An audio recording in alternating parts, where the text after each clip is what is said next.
Uzticies un meklē atbalstu savai intuitīvajai nojausmai, un tu atradīsi, kā dzīvot forši. Aktuāla diskusija par tev svarīgo.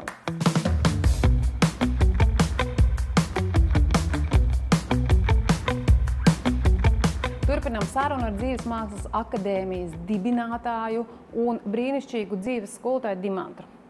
Dimantriņa, tev ļoti piestāv mans dāvinātais džempers. Šodien mēs esam vienādas, life director. Yes. Šodien mūsu tēma ir bāze vispār, tas, kas ir dabā ielikts vīrišķā enerģija un sievišķā enerģija. Esmu novērojis, ka mēs dzīvojam tādā bardakā, mums māca algebru, fiziku, tur kaut kādas sērdienas, ājas, pájas un kaut kādas ģipstošās tur Kristīnas, kas tur mīl alkoholiķis un tirinās. Un mums vispārībā tā ideja par to, kas tad vispār ir vīrietis un sieviete šajā Kali Jūgas periodā? Vispār nav. Vispār neviens neko nesaprot. Kā es saku, mauc pa ķomku. Tieši tā ir. Tieši tā ir. Un lai tā izglītība būtu, patiesībā ir tāds pamats un ir novērojumi dabā. Cilvēks, kas ļoti gudri māk vērot dabu, viņā viss ir tā kā parādīts. Bet cilvēka daba, mums ir tāda konstrukcija prāts, kas var ļoti veiksmīgi atbalstīt mūsu dabu vai ļoti veiksmīgi dekonstruēt. Okay. Un pilnīgi tādā vienkāršā, tu vari pateikt, kā tu izjūti šo te, kas tad ir tas vīrišķais? Tātad vīrišķais viennozīmīgi vispār dzīvē viss kustās pateicoties tādai vīrišķai spēka virzībai. Tas nozīmē caur lemtspēju lēmums. Mums taču zemapziņā un apziņā notiek lēmumi. Mums notiek lēmums, lai mēs roku paceltu, lai mēs vārdu izteiktu, lai mēs apsēstos, lai mēs pēstu, lai mēs brauktu. Mums visur apakšā notiek lēmumi. Un ir lēmumi, kas ir veiksmīgi vai tā teikt labvēlīgi attiecībā pret mūsu augumu dabu, un ir lēmumi, kas ir nelabvēlīgi. Un cilvēkam no tā sekas ir laimīgs, nelaimīgs, apmierināts, neapmierināts, veiksmīgs, neveiksmīgs. Okay. Es sekoju bišķiņ hinduismam, un arī pirms tam, lai arī es tur visādas gudrības dzirdēju, un tomēr pati par terapeitu izmācījusies, un tā, man īsti nebija skaidrs. Ja tad man tā paprasīt definīcija. Psihoterapijās jau to nemāca. Jā, to nemāca. Es vienkārši, tā kā zini tādu, it kā varētu domāt, ka tādi baigi zina. Nē, tā nav. Man skaidrību iedeva hinduisms, jo tur ir sakārtots. Un tur ir pavisam vienkāršs tēma. Pavisam vienkārši. Sievietes vienīgais uzdevums uz šīs zemes ir radīt bērnus, viņus audzināt un gādāt, tātad attiecīgi par ģimenes siltumu.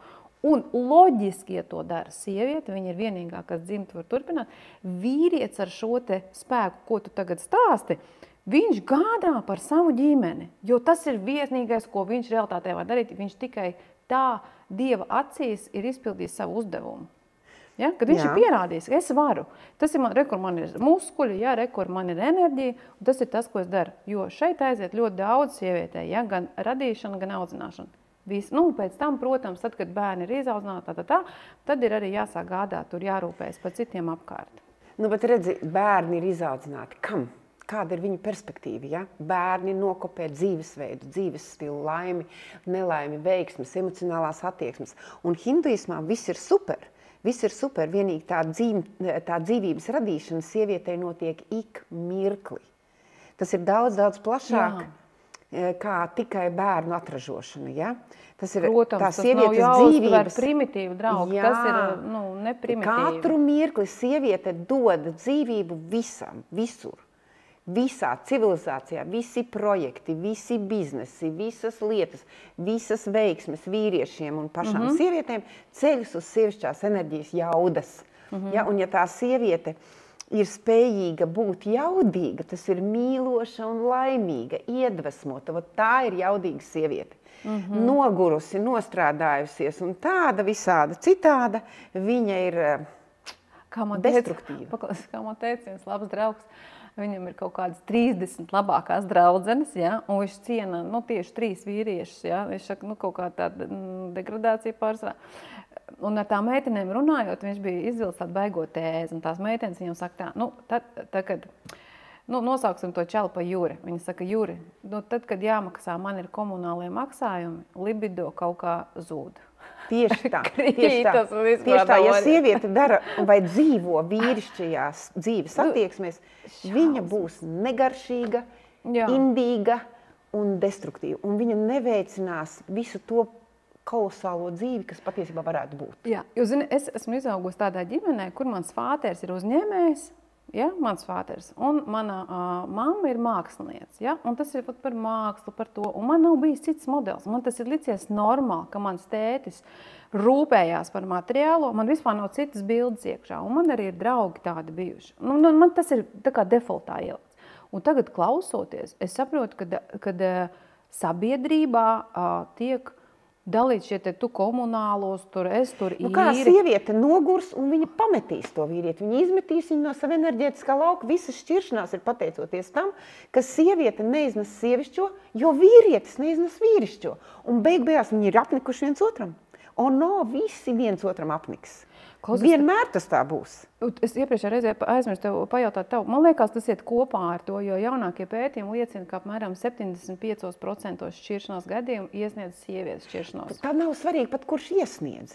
Nav svarīgi pat, kurš iesniedz. Es nerunāju par notāru papīru. Inicē. Jā. Protams, vienmēr sieviete. Viņai apnīk bēbis blakus. Viņai apnīk neizaudzis kaut kāds tur hibrīds blakus. Skaidrs, kura to var paciest. Viņa ir saražojusi bērnus, ja? Kādam jānes atbildība, kādam viss tas jāuzņemās. Un ja tas vīrietis ir kaut kāds tur neizaudzis, sauksim jaukā vārdā, viņai viņš vairs nav vajadzīgs, un tas ir normāli. Jautājums. Tagad meitenes klausās, viņas kļūst apzināts, viņas saka, viņas izlasīs tavu grāmatu, par ko mēs tev pēc tam mēs pēc tam panāsim. Jā, tas ir paņem grožus savās rokās. Jā, klausies. Un tagad tā meitene, viņa tagad saprot, ka viņai blakus ir bēbis. Jā. Džeks, bēbis, jā. Džeks bēbis. Tā sauc. Bet viņa viņu mīl. Jā. Ko viņai darīt? Viņa ir diezgan jau vīrišķīga. Protams, visas sievietes, kas ir kaut bērnus, kas ir piedzemdējusi bērnu un apprecējusies, viņa to sievieti ir to vīrieti ir mīlējusi. Okay. Viņa jau ar to ir parādījusi, ka viņa ir mīlējusi. Okay. Vienkārši vīrietis nav nesis vīrišķo. Okay. Tagad viņa to visu saprota, viņa identificē savu čalijā par bēbi. Viņai ir vispār opcija no tā bēbja, viņai kā sievietei, kas arī ir seksuāla būtne. Viņa nevar būt mamma, jo ar mamām neguļ. Ko viņai vispār darīt ar to čalu?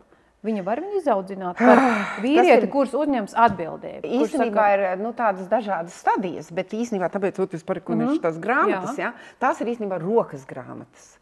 Tās ir rokas grāmatas ikdienai, kad ņēmu lasi, mēģini saprast. Es paturēšu. Jā, mēģini saprast, kas ir sieviete pret vīrieti, priekš vīrieši, ja? Ko vispār vīrietis gaida no sievietes. Un ja viņš to sagaidīs, tad kas ir sievietei jāpaņem pretī?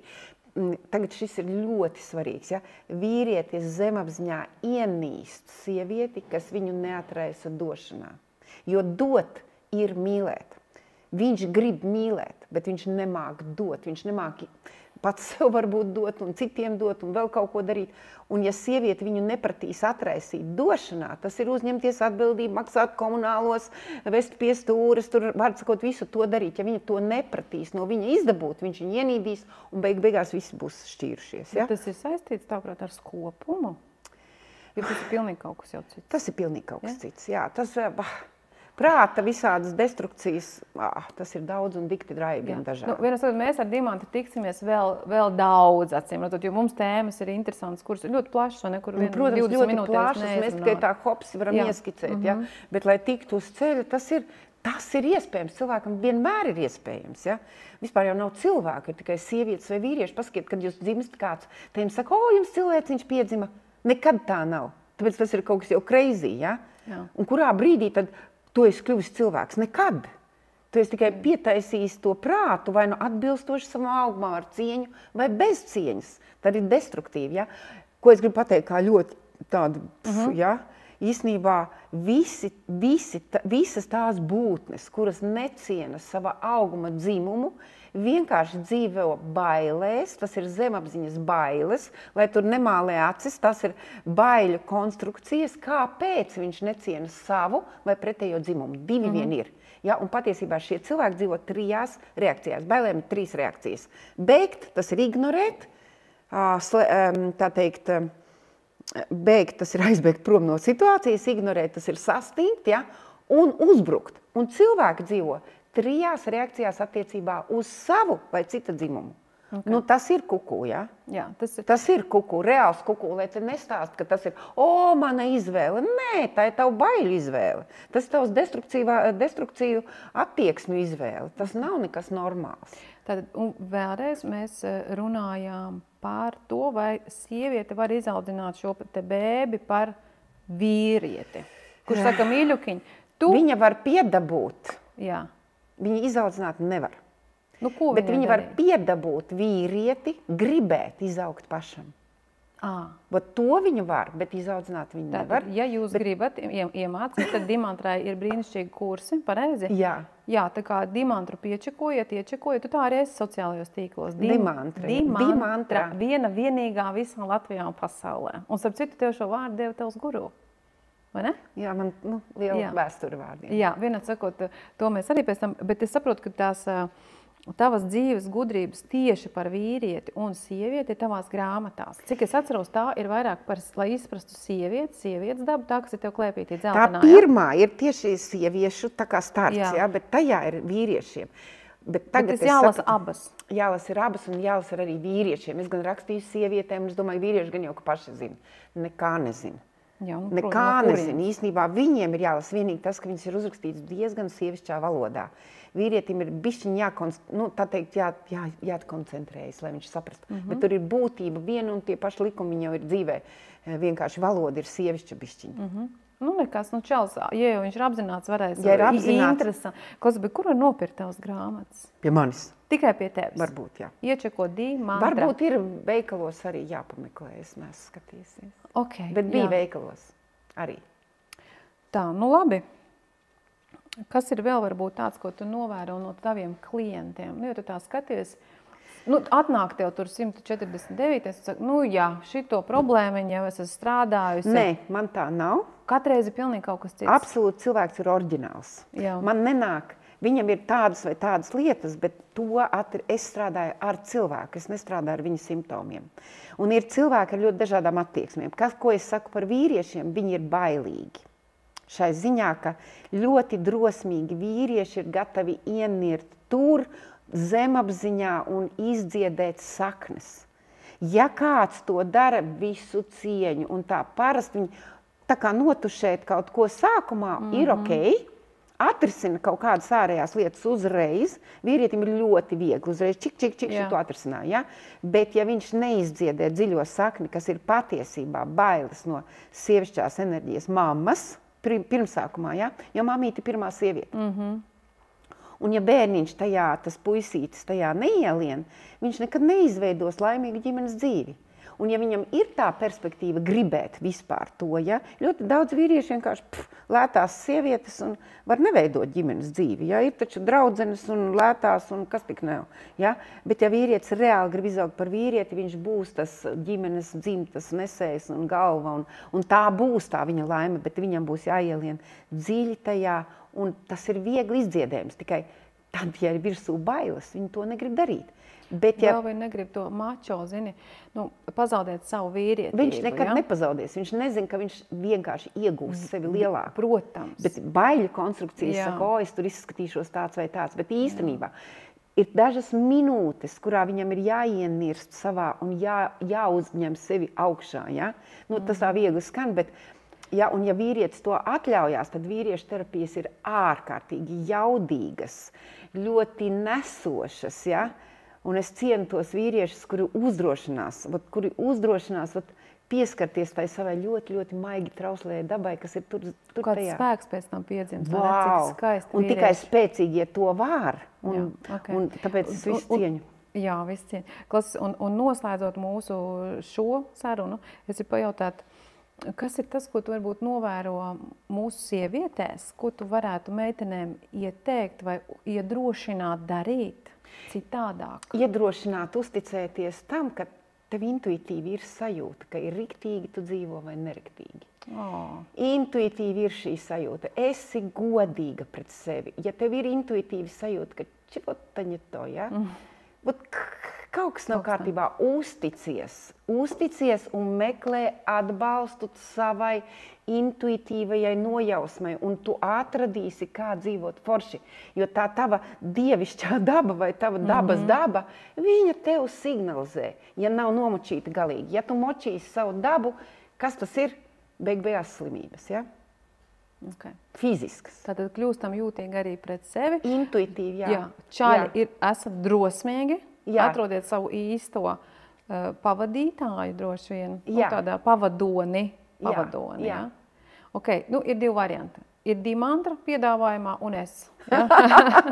Vai abas divas miksējoties, ja? Jo mēs abas strādājam, mums ir arī geštalta terapija kaut kur bāzē un viss kaut kas cits ir pa virsu, mēs esam iemācījušās, tā kā tā.